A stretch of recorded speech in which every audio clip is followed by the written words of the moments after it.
Hello student, आज हम परमाणु के भौतिक कण और उनकी खोजों के बारे में पढ़ेंगे। परमाणु के भौतिक कण से हमारा तात्पर्य है कि हमने जो परमाणु को अभी तक समझा है, हम जानते हैं कि जो परमाणु होता है उसमें नाभिक होता है, उसमें नाभिक के अंदर प्रोटॉन होते हैं, न्यूट्रॉन होते हैं और नाभिक के चारों ओर इलेक्ट्रॉन चक्कर लगाते हैं। तो ये प्रोटॉन, न्यूट्रॉन और इलेक्ट्रॉन, ये जो परमाणु के भौतिक कण है, आज हम इन भौतिक कणों की खोज किस प्रकार से हुई, इनकी खोज किन वैज्ञानिकों ने की, उन सभी को देखेंगे।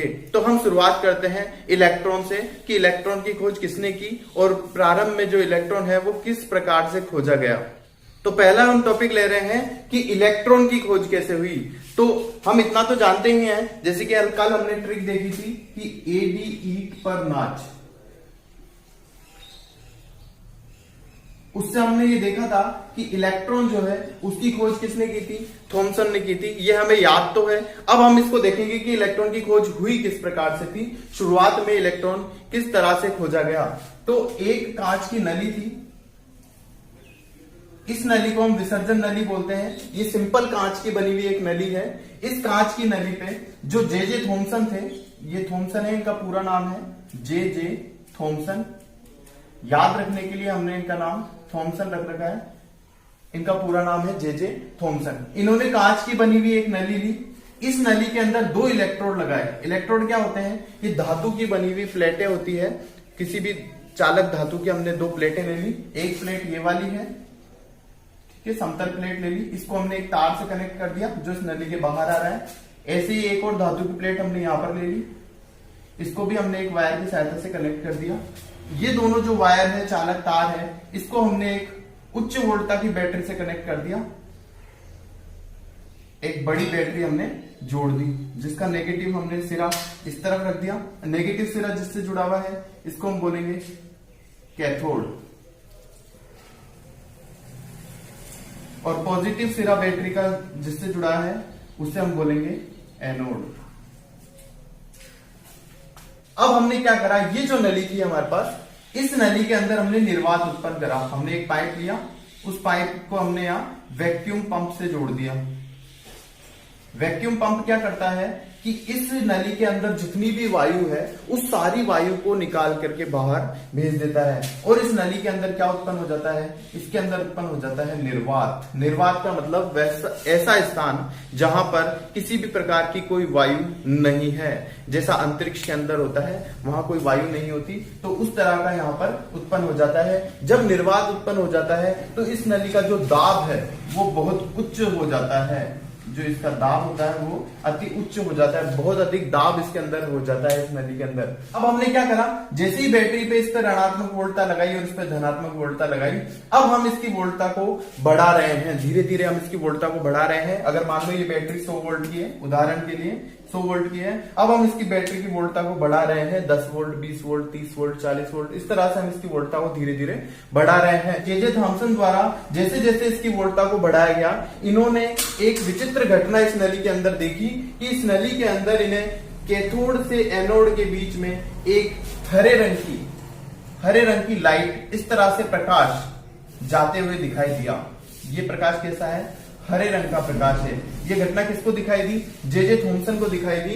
इन्हें बड़ी विचित्र घटना लगी कि कैथोड से कुछ किरणें, कुछ प्रकाश निकल रहा है और वो किस में जा रहा है? एनोड में जा रहा है। ये हरे रंग का प्रकाश इनको दिखाई दिया और बाद में इन्होंने इसी हरे रंग के प्रकाश को कुछ नाम दिया। कैसे? तो इन्होंने नाम कैसे दिया? ये हरे रंग का प्रकाश किससे निकल रहा है? कैथोड से निकल रहा है। तो प्रारंभ में इन किरणों को, ये जो प्रकाश निकल रहा था, इन किरणों को इन्होंने नाम दिया कैथोड किरणें। क्योंकि ये कैथोड से निकल रही थी तो इन किरणों को क्या नाम दे दिया? कैथोड किरणें। अब ये जो कैथोड किरणें थी, इनके बारे में इसने, जो जे थॉमसन थे, इन्होंने कुछ गुण देखे इसके कि जो भी कैथोड किरण यहां से निकल रही थी वो सीधी रेखा में जाकर के एनोड में जा रही थी। तो इन्होंने कहा कि जो कैथोड किरणें होती है वो सीधी रेखा में गति करती है। कभी ऐसा नहीं होगा कि कैथोड किरण यहां से निकली और ऐसे घूमती हुई या इधर उधर घूमती हुई फिर जा रही है। कैथोड किरणें हमेशा सीधी रेखा में गति करेगी, बिल्कुल सीधी गति करेगी और किस में जाएगी? एनोड में जाएगी। तो पहली बात तो ये कैथोड किरणें सीधी रेखा में गति करती है। दूसरी बातें, इन्होंने ये देखा कि कैथोड किरणें जब कैथोड से निकल के एनोड में जा रही थी तो यहाँ हरे रंग की लाइट उत्पन्न कर रही थी, प्रकाश उत्पन्न कर रही थी, ये चमक रही थी। चमकने को हम प्रतिदीप्ति भी कहते हैं, कि इसमें से लाइट उत्पन्न हो रही थी। तो इन्होंने कहा कि ये जो किरणें होती है वो प्रतिदीप्ति या प्रकाश उत्पन्न करती है। ये तो एक्सपेरिमेंट में हमको दिखाई दे रहा था कि ये प्रतिदीप्ति उत्पन्न करती है। तीसरी जो महत्वपूर्ण बात थी, इन्होंने ये देखा, इन्होंने इस नली के दोनों साइड चुंबक रख दी। एक चुंबक लेकर आए और उस नली एक यहां रख दी, ये N मान लो चुंबक का ध्रुव और ये S, ये दो चुंबक लिए हमने। एक N ध्रुव, चुंबक में जानते हैं हम दो ध्रुव होते हैं, उत्तरी ध्रुव और दक्षिण ध्रुव। तो नॉर्थ वाला ध्रुव ये है और S साउथ वाला ध्रुव ये है। हम इस नली के दोनों साइड लेके आए, एक को नली के ऊपर ले आए, एक को नली के नीचे ले आए। तो जैसे ही हमने इसको चुंबक के बीच में रखा तो हमने देखा कि ये जो किरणें सीधी रेखा में जा रही थी, चुंबक रखते ही ये चुंबक के द्वारा आकर्षित की गई। और आकर्षण जब किया गया तो ये रेखा किस तरह से गति करी, ये जो सीधी रेखा में जा रही थी, चुंबक के आते ही ये चुंबक की साइड गति करने लग गई, इस नली के बाहर नहीं जाएगी, इस तरह से। तो ये जो किरणें थी ये चुंबक की साइड आकर्षित हुई। तो हमने देखा कि चुंबकीय क्षेत्र द्वारा ये जो किरणें हैं इनका आकर्षण होता है। इसी प्रकार से अगर हम यहाँ S ध्रुव रख देते तो ये जो यहाँ N ध्रुव रख देते तो ये जो किरणें हैं इनका जो आकर्षण है वो दूसरी साइड होने लग जाएगा, ये इस तरफ आकर्षित होने लग जाएगी। तो हमने देखा कि जब हम चुंबक रखते हैं तो ये किरणें चुंबकीय क्षेत्र द्वारा आकर्षित होती है। ऐसा का ऐसा इन्होंने तब भी देखा कि जब दोनों साइड विद्युत क्षेत्र रख दें, यहाँ हम कोई धातु की प्लेट लगा दे जिस पर प्लस आवेश है और यहाँ धातु की कोई प्लेट लगा दे जिस पर माइनस आवेश है, तो हमने एक विद्युत क्षेत्र लगा दिया, यहाँ पर धनावेश रख दिया और यहाँ पर ऋणावेश रख दिया। अब हम जानते हैं कि ये जो किरणें निकल रही है ये कैथोड से निकल रही है। कैथोड किससे जुड़ा है, माइनस से, तो ये ऋणावेशित है। ये प्लस से जुड़ा है तो एनोड, एनोड जैसे इसके नाम में आता है एड, एनोड, एड का मतलब प्लस, तो ये प्लस से जुड़ी हुई है, तो ये माइनस से जुड़ी हुई है कैथोड। तो माइनस से जो किरणें निकल रही है, ऋणावेशित किरणें जो निकल रही है, अब ये नेगेटिव किरणें हैं। अब हमने विद्युत क्षेत्र लगा दिया, यहाँ ऋणावेश लगा दिया, यहाँ धनावेश लगा दिया, तो जो माइनस चार्ज यहाँ आ रहा है, जब वो माइनस यहाँ आएगा तो बताओ बच्चों प्लस से आकर्षित होगा या माइनस से आकर्षित होगा। तो हम जानते हैं कि ऋणावेश है तो माइनस चीज तो प्लस से आकर्षित होगी, माइनस द्वारा प्रतिकर्षित होगी। तो ऋणावेश जो यहाँ से आ रहा था वो धीरे धीरे किस तरफ मुड़ने लग जाएगा, ऊपर की साइड मुड़ने लग जाएगा। तो हमने देखा जैसे इसमें विद्युत क्षेत्र लगाया तो ये जो किरणें सीधी जा रही थी ये धीरे धीरे ऊपर की ओर मुड़ने लग गई। इसी के विपरीत अगर मैं यहाँ पर ऋणावेश लगा दूं और यहाँ धनावेश लगा दूं तो ये किरणें किस दिशा में मुड़ेगी, तो प्लस द्वारा आकर्षित होकर ये किरणें नीचे की ओर मुड़ने लग जाएगी। तो हमने देखा कि ये जो किरणें हैं, ये जो ऋणावेशित किरणें हैं, ये धनावेश ये विद्युत क्षेत्र के द्वारा और चुंबकीय क्षेत्र द्वारा आकर्षण या प्रतिकर्षण बल महसूस करती है। कि ये किरणें विद्युत व चुंबकीय क्षेत्र द्वारा प्रभावित होती है।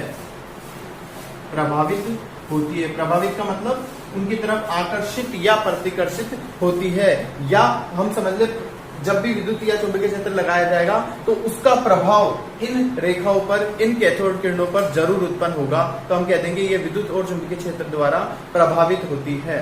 तीसरी बात हो गई। अब हम चौथी बात करें कि ये जो किरणें होती है, चूंकि हम जानते हैं ये ऋणावेश से निकल रही है, इस नेगेटिव से निकल रही है, तो नेगेटिव से जो किरणें निकलेगी वो कैसी किरणें होगी, ऋणावेशित होगी। तो ये जो किरणें होती है वो ऋणावेशित किरणें होती है, क्योंकि ये किससे निकल रही है, कैथोड से निकल रही है। तो दो विशेष बातें हो रही है इसके बारे में कि ये जो किरणें इससे निकल रही है, कैथोड से निकल रही है, इन किरणों के लिए यदि E/m का मान निकाला जाए, E/m क्या होता है कि ये जो किरणें निकल रही है उसमें उन किरणों पर जो आवेश है उस आवेश का मान E और उस किरणों, वो किरणें जिस पदार्थ की बनी हुई है उसका द्रव्यमान m, तो E/m, इसे विशिष्ट आवेश भी हम बोलते हैं, एकांक द्रव्यमान का आवेश। इसका जो मान है वो नियत रहता है, अर्थात कांस्टेंट रहता है। इसमें जितने भी कण निकल रहे हैं हम देखेंगे कि ये किरणें किससे निकल रही है, एक धातु से निकल रही है। धातु की प्लेट हमने ली थी, धातु से निकल रही है, और धातु से जब कोई चीज निकल रही है तो वो भी किसी धातु की बनी हुई होगी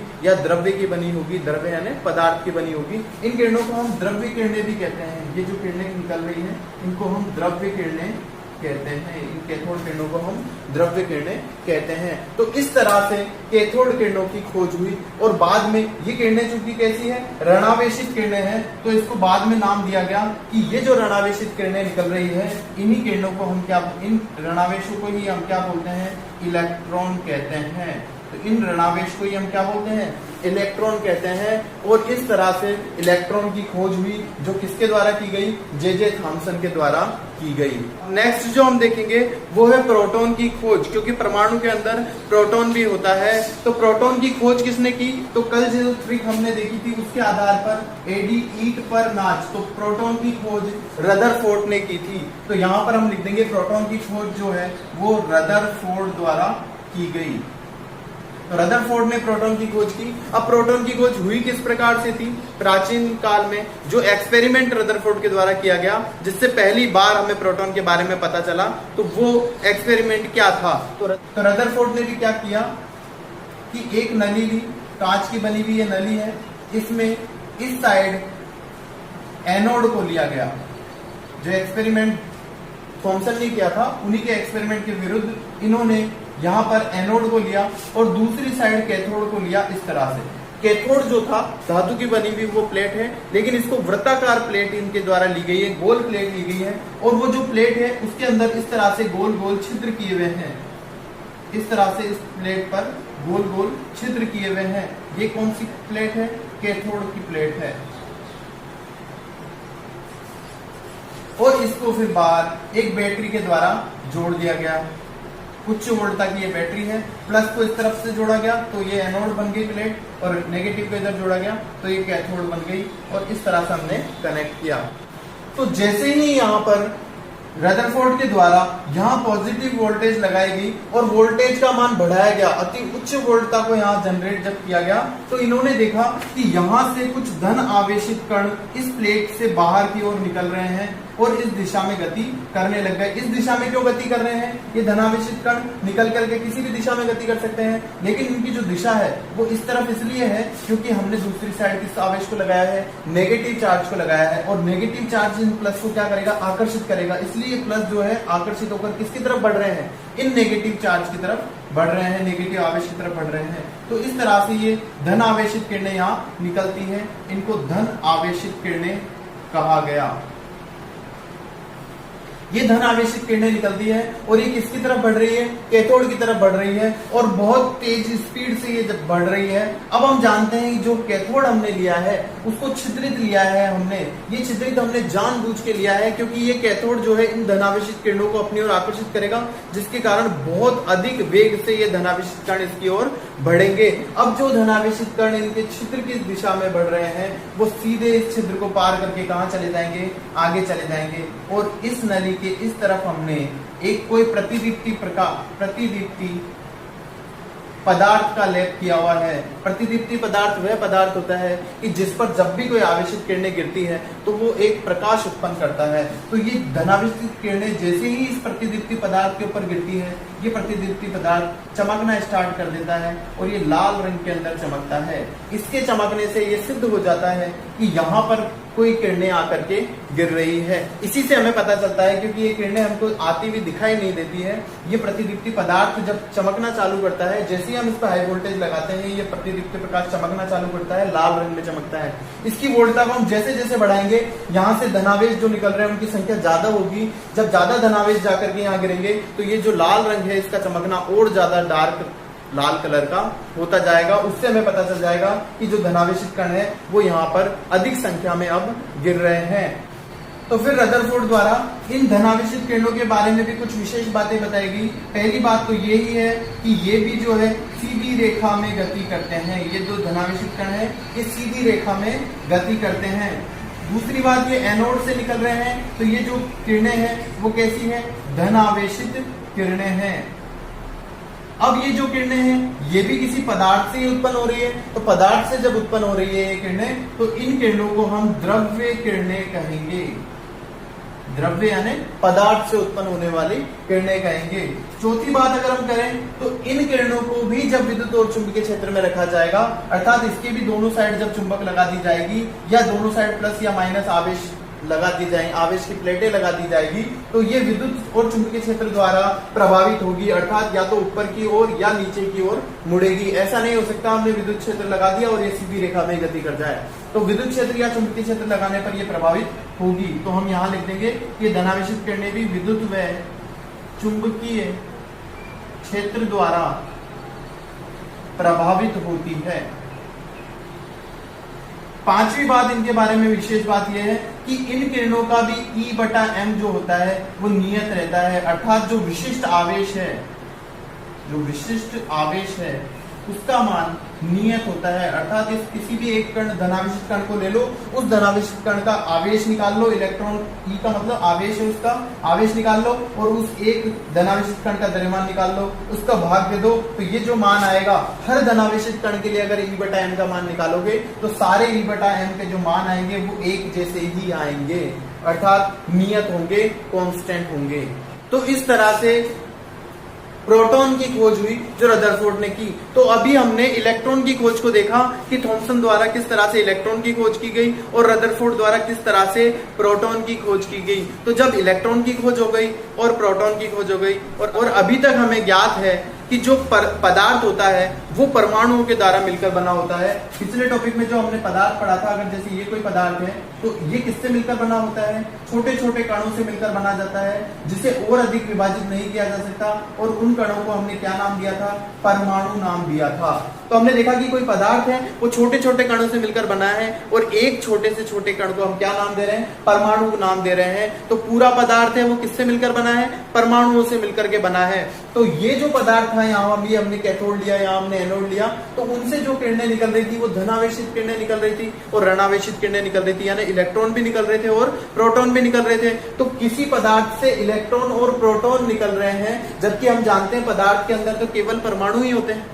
हमने तो यही पढ़ा है कि पदार्थ तो परमाणु से मिलकर के बना होता है। तो फिर ये प्रोटॉन और इलेक्ट्रॉन जो निकल रहे हैं ये कहां से निकल रहे हैं, तो फिर इसके बारे में जे थॉमसन ने ये सिद्धांत दिया कि ये जो परमाणु था, जिस एक परमाणु को हम पढ़ रहे थे, उस एक परमाणु में ही प्रोटॉन भी होते हैं और इलेक्ट्रॉन भी होते हैं। अब भाई जे थॉमसन अगर ये बात कहेगा कि परमाणु के अंदर प्रोटॉन है और इलेक्ट्रॉन भी है, तो सीधी सी बात है उससे ये जरूर पूछा जाएगा कि परमाणु के अंदर प्रोटॉन और इलेक्ट्रॉन जो है वो रखे कहां पर है, वो व्यवस्थित कैसे है, वो इसके अंदर कहां पर रखे गए हैं, ये तो जरूर पूछा जाएगा। तो जे थॉमसन ने एक सिद्धांत दिया और उन्होंने बताया कि इस परमाणु में इलेक्ट्रॉन और प्रोटॉन जो होते हैं वो किस तरह से व्यवस्थित होते हैं। तो अब हम जे थॉमसन का ये सिद्धांत देखते हैं।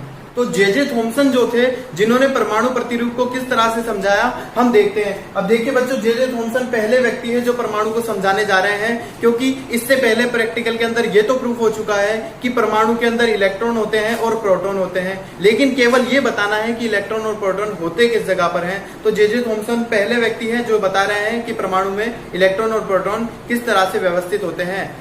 तो देखिए जे थॉमसन ने क्या किया कि इन्होंने एक मिठाई थी जिस मिठाई का नाम था प्लम पुडिंग।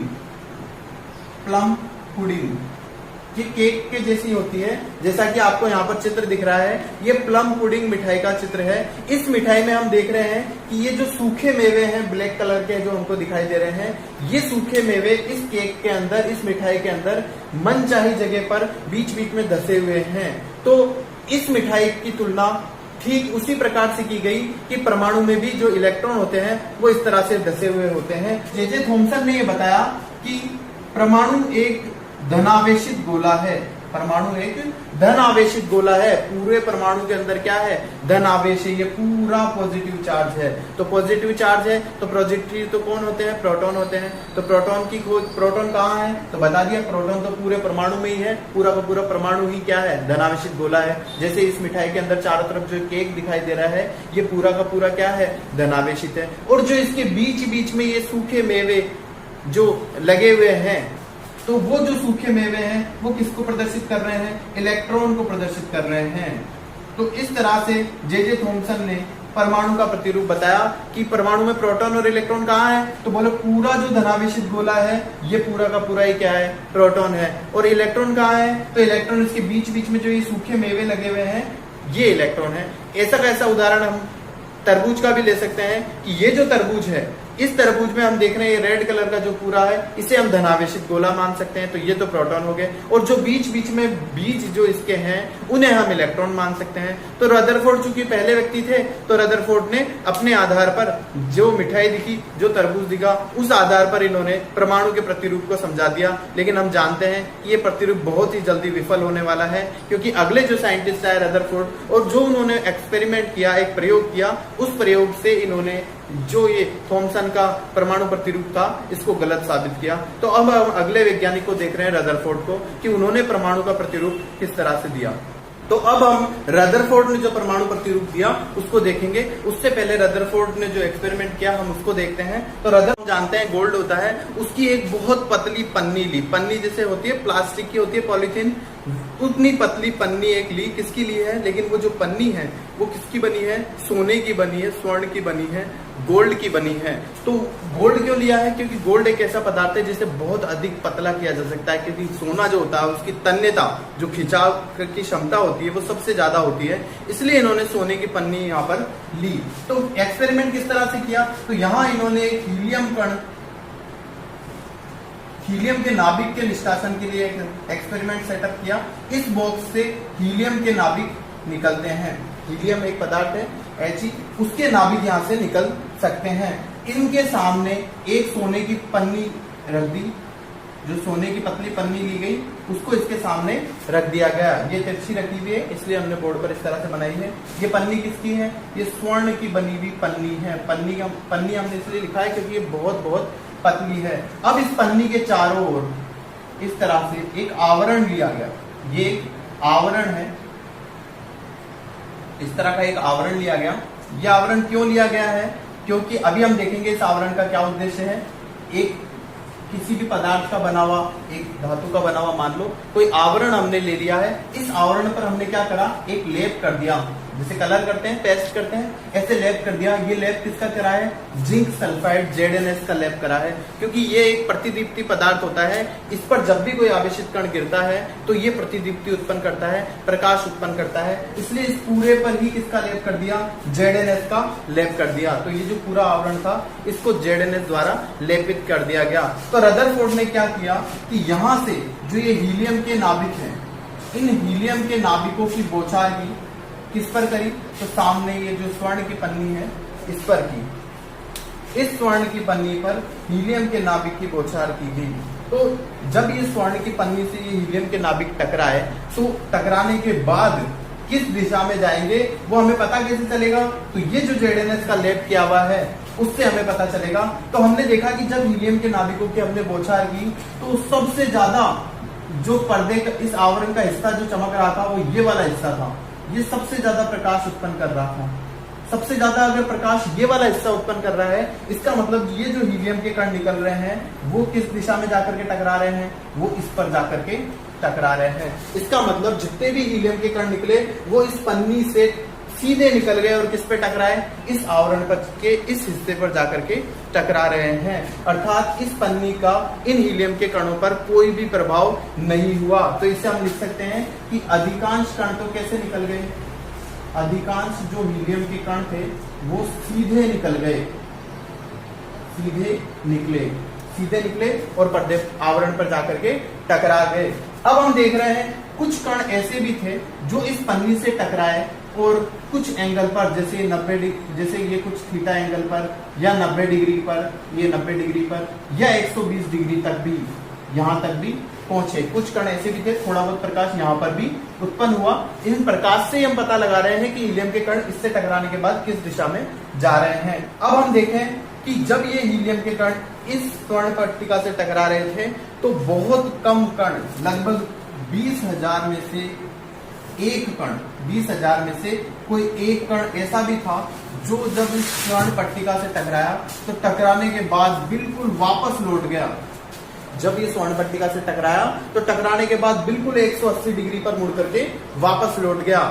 तो जब ये कण वापस लौट गया तो रदरफोर्ड को लगा कि देखो बच्चों, हीलियम के जो कण होते हैं, हीलियम एक भारी कण है, हीलियम का जो नाभिक जो हमने लिया है वो एक भारी कण है, और जो स्वर्ण की पन्नी हमने ली है वो इतनी पतली है कि मान लो जैसे कोई हमारे पास एक कागज रखा हो और सामने तो हमने कागज रख रखा है और हीलियम का कण इतना भारी है जैसे कागज के लिए एक तोप का गोला हो। अब बच्चों सोचो, अगर एक तोप के गोले को यहाँ से चलाया जाए और वो कागज पर जाकर के टकराएगा तो इस कागज का क्या हाल होगा, क्या ये तोप का गोले इस कागज को क्रॉस करके चल जाएगा क्या?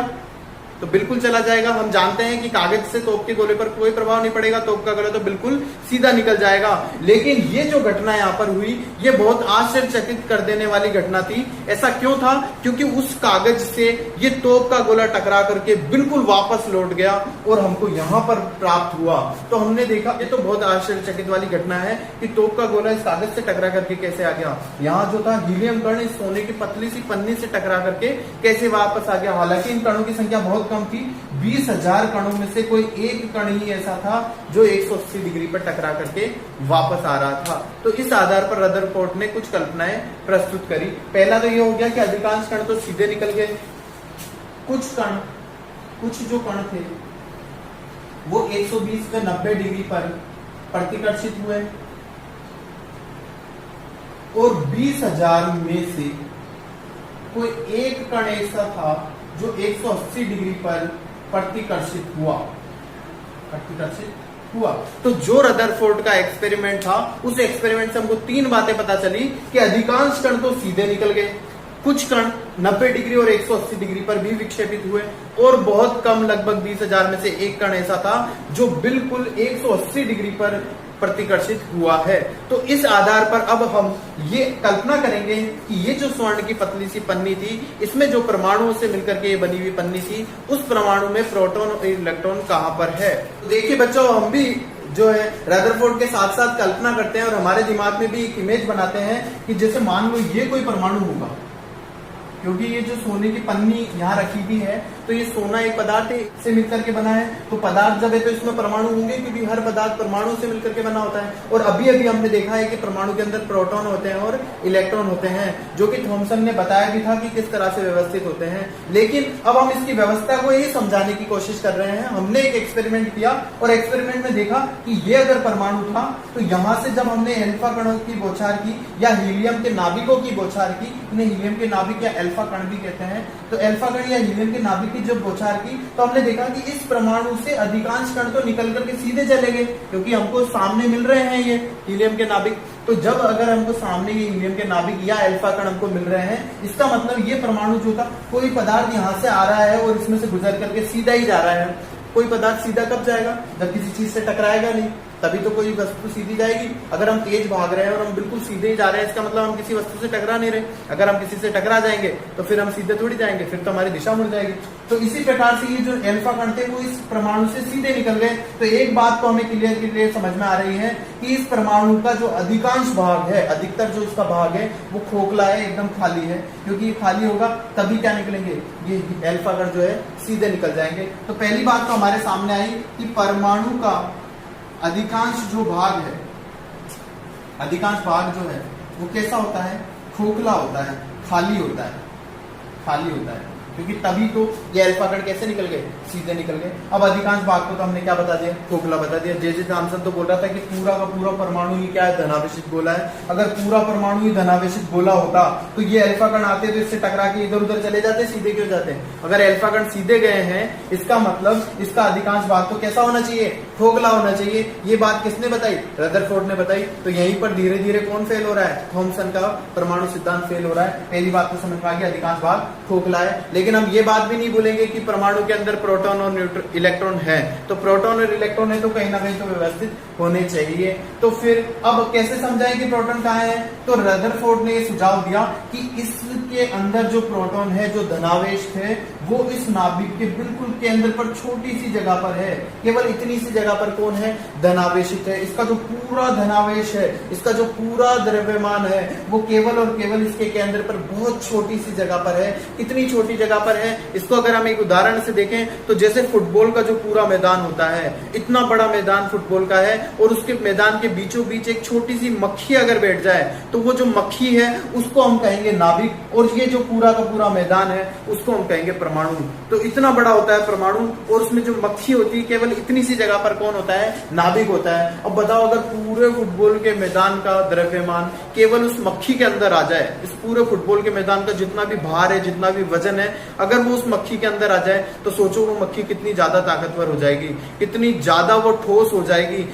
तो अगर वो बहुत ज्यादा ठोस हो जाएगी तो अब बताओ कि अगर अल्फा कण जो इस नाभिक के सीध में आ रहे हैं, जो नाभिक के सीधी दिशा में आ रहे हैं, तो क्या ये टकरा के वापस नहीं जाएंगे? क्या क्योंकि ये मक्खी में किसका द्रव्यमान है, पूरे फुटबॉल के मैदान का द्रव्यमान है। जैसे ही इस पूरे परमाणु का द्रव्यमान कहां पर है, इस नाभिक के अंदर है, तो जो अल्फा कण आएंगे वो इससे टकरा करके कैसे जाएंगे, 180 डिग्री पर जाएंगे। तो जो इसका एक्सपेरिमेंट था, जो ये कह रहा था कि अल्फा कण 180 डिग्री पर टकरा करके चले गए, तो एक कागज के पन्ने से तोप का गोला कैसे टकरा के वापस जा सकता है, तो उसको किसने समझाया, रदरफोर्ड ने समझाया। कैसे बताया, इसने बोला कि परमाणु का, इसने कहा कि परमाणु का द्रव्यमान केंद्र पर होता है, केंद्र पर होता है, जिसे नाभिक कहते हैं।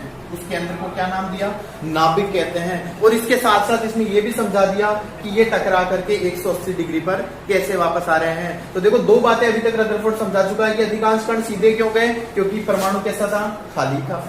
एक कण टकरा करके वापस क्यों आया, क्योंकि इसका जो पूरा द्रव्यमान था वो नाभिक में केंद्रित था, इसलिए वो कण टकरा गया। अब नाभिक बहुत छोटा था तो उसके सामने कण बहुत कम संख्या में गए होंगे, यहाँ से बहुत सारे कणों की बौछार हुई, तो अधिकांश कण तो सीधे जाएंगे, क्योंकि अधिकांश भाग इसका खोखला है। थोड़ी सी जगह पर, केवल बिंदु मात्र, मैंने एक उदाहरण लेके अभी बताया फुटबॉल के मैदान का, इतनी सी छोटी सी जगह पर ये जब नाभिक है तो इसके सामने बहुत कम कण आएंगे, इसलिए केवल एक कण ही टकरा करके वापस गया। तो चलो ठीक है, इस नाभिक को हमने क्या बोल दिया कि ये इसका कैसा है, धनावेशित गोला है। ये नाभिक कैसा है, धनावेशित गोला है। तो प्रोटॉन तो कहाँ है, नाभिक के अंदर है, तो प्रोटॉन को तो हमने समझा दिया। पर पूछा गया कि फिर इलेक्ट्रॉन कहाँ है इस परमाणु के अंदर। हम जानते हैं ना प्रोटॉन और इलेक्ट्रॉन दोनों है, तो बोले इलेक्ट्रॉन कहाँ है। इलेक्ट्रॉन जो है वो इस नाभिक के चारों ओर चक्कर लगा रहे हैं। कोई इलेक्ट्रॉन है वो इस नाभिक के चारों ओर क्या कर रहे हैं, चक्कर लगा रहे हैं, इस तरह से गोल गोल घूम रहे हैं। इस तरह से बता दिया। बोले कि ये इलेक्ट्रॉन इसके चारों ओर घूम रहे हैं, तो फिर ये जो 180 और 90 डिग्री पर प्रतिकर्षण हो रहा था वो किन के कारण हो रहा है, तो वो इन इलेक्ट्रॉन के कारण ही हो रहा है। जैसे कोई यहाँ से हीलियम के कण आए, वो इस इलेक्ट्रॉन के पास से गुजरेंगे, तो हीलियम के कण जब इलेक्ट्रॉन के पास से गुजरेंगे तो इसके द्वारा आकर्षित होकर थोड़े मुड़ जाएंगे। तो ये मुड़ने के कारण कुछ कण जो मुड़े वो ही हमको 120 और 90 डिग्री पर प्राप्त हो रहे हैं। तो इस तरह से जो इसका रदरफोर्ड का पूरा एक्सपेरिमेंट था, उस एक्सपेरिमेंट के रिजल्ट ने हमको समझा दिया कि परमाणु का अधिकांश भाग खोखला होता है, परमाणु का पूरा द्रव्यमान केंद्र पर केंद्रित होता है, जिसे हम नाभिक नाम देते हैं। और तीसरी चीज जो इलेक्ट्रॉन होते हैं वो इस नाभिक के चारों ओर, इलेक्ट्रॉन नाभिक के चारों ओर चक्कर लगाते हैं, चक्कर लगाते हैं। इस तरह से रदरफोर्ड ने अपने परमाणु सिद्धांत को समझाया, परमाणु प्रतिरूप को समझाया। तो इस तरह से रदरफोर्ड ने थॉमसन के प्रतिरूप को फेल करते हुए अपने परमाणु प्रतिरूप को दिया और समझाया कि परमाणु में जो प्रोटॉन होते हैं और इलेक्ट्रॉन होते हैं वो किस तरह से व्यवस्थित होते हैं। लेकिन इन संपूर्ण जो ये घटना चल रही थी, जब रदरफोर्ड अपना एक्सपेरिमेंट कर रहा था, जब रदरफोर्ड अपना रिजल्ट ये दे रहा था, उन रिजल्टों को अध्ययन किया गया नील्स बोर के द्वारा। नील्स बोर एक साइंटिस्ट है, उन्होंने रदरफोर्ड ने जो पूरा एक्सपेरिमेंट दिया इसका अध्ययन किया और अध्ययन करके जो इसके रिजल्ट आए उनको भी देखा। तो नील्स बोर को लगा कि अध्ययन के जो रिजल्ट दिए गए हैं वो बिल्कुल सटीक है, लेकिन कुछ कमी नील्स बोर को दिखाई दी। तो नील्स बोर को ये ज्ञात था कि जब भी कोई आवेशित कण त्वरित गति करता है तो वो अपने चारों ओर विद्युत चुंबकीय तरंगे उत्पन्न करता है। रदरफोर्ड ने बताया कि जब भी कोई आवेशित कण त्वरित गति करता है तो वो हमेशा अपने चारों ओर विद्युत चुंबकीय तरंगे उत्पन्न करेगा। अर्थात अगर ये इलेक्ट्रॉन इसके चारों ओर घूम रहा है तो ये एक तरंगे उत्पन्न करेगा जिसका नाम है विद्युत चुंबकीय तरंगे। और जब भी कोई पदार्थ किसी चीज को उत्पन्न करता है, अपने अंदर से निष्कासित करता है, तो उसके अंदर ऊर्जा के मान में कमी तो होती ही है। तो अर्थात ये इलेक्ट्रॉन की जो ऊर्जा होगी उस ऊर्जा धीरे धीरे उसके मान में क्या होनी चाहिए, कमी होनी चाहिए। और इलेक्ट्रॉन की ऊर्जा के मान में अगर कमी होगी तो इलेक्ट्रॉन की जो वेलोसिटी थी, जो उसका वेग था, वो कैसा होता जाएगा, कम होता जाएगा। तो इलेक्ट्रॉन जिस वेग से घूम रहा था वो धीरे धीरे कैसा होता जाएगा, कम होता जाएगा। और धीरे धीरे अगर वेग कम होता जाएगा तो ये घूमता घूमता कहाँ आता जाएगा, धीरे धीरे डाउन होता होता किसके पास आएगा, नाभिक के पास आएगा। और फिर अंत में इसका वेग 0 हो जाएगा और ये तो नाभिक के अंदर गिर जाना चाहिए। लेकिन हम देख रहे हैं कि कोई भी पदार्थ ले लो, उसका परमाणु ले लो, उसमें इलेक्ट्रॉन तो हमेशा चक्कर लगाते रहते हैं, वो कभी भी नाभिक के अंदर नहीं गिरते हैं। जबकि ये जो सिद्धांत है उसके अकॉर्डिंग तो नाभिक के अंदर इलेक्ट्रॉन को गिर जाना चाहिए, लेकिन ऐसा नहीं हो रहा। ये बात जब रदरफोर्ड से पूछी गई कि ये इलेक्ट्रॉन विद्युत चुंबकीय तरंगों को क्यों उत्पन्न नहीं कर रहा है और ये इलेक्ट्रॉन हमेशा इसके चारों ओर कैसे चक्कर लगा पा रहा है, तो ये बात को समझाने में रदरफोर्ड असफल रहा। वो नहीं बता पाया निल्स बोर को कि ये किस तरह से हो रहा है। दूसरी बात, जब निल्स बोर ने रदरफोर्ड से पूछी कि ये बात तो ठीक है, चलो नाभिक के चारों ओर इलेक्ट्रॉन चक्कर लगा रहे हैं, लेकिन ये भी बताओ कि नाभिक से इलेक्ट्रॉन कितनी दूरी पर चक्कर लगा रहे हैं। ये इलेक्ट्रॉन कितनी दूरी पर लगा रहा है, ये इलेक्ट्रॉन कितनी दूर घूम रहा है, ये इतनी दूर घूम रहा है, ये वाला इतनी दूर घूम रहा है। ये इलेक्ट्रॉन जो है नाभिक से कितनी दूरी पर चक्कर लगा रहे हैं, अर्थात इलेक्ट्रॉनों का पथ क्या है, वो किस पथ पर चक्कर लगा रहे हैं। जब ये बात भी रदरफोर्ड से पूछी गई तो इन दो बातों का जवाब देने में रदरफोर्ड असफल रहा। तो अगर रदरफोर्ड असफल रहा और जैसे ही रदरफोर्ड असफल रहा, रदरफोर्ड इन बातों को समझाने में समर्थ नहीं रहा, तो फिर बात आती है निल्स बोर पर कि निल्स बोर ही बताए कि ये घटना कैसे हो रही है। तो रदरफोर्ड के इस एक्सपेरिमेंट के बाद निल्स बोर ने अपना प्रयोग किया और परमाणु के प्रतिरूप की जो दो कमियां थी इनको सुधारने की कोशिश